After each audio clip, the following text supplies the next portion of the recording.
কাছে আসলে দেখবে আজকে ঘুগনি হচ্ছে, এখানে ঘুগনির মশলা হচ্ছে, ঠিক আছে? এটা দেখবেন, এটা ঘুগনির মশলা, আর এইদিকে এটা ঘুগনি। আজকে ঘুগনি, আজকে ঘুগনি খাবো আমরা, ঘুগনি খাবো। এবারে একটু হলুদ দিয়ে দিতে হবে,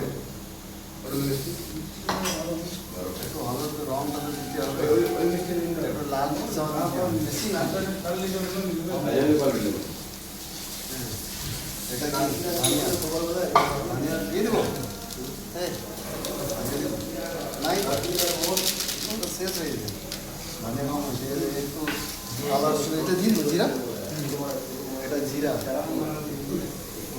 ঘুগনি কীভাবে হয় একটু কাছে থেকে দেখাবে ভাই, বেশি জিরা দেওয়াটা হবে না, জিরা কালার কালার হয়ে যাচ্ছে, দেখছেন? কালার হচ্ছে এখন, একটু কাছে থেকে দেখাও। হ্যাঁ, এটা আমাদের ঘুগনির মশলা আছে, ঠিক আছে? হ্যাঁ। তো এবারে আমাদের আজকে ঘুগনি, লুচি, মুড়ি হবে নাস্তাতে, ঠিক আছে? আর আমাদের মেন মাস্টারটা আছে, এই করে মেন মাস্টার এই হলো।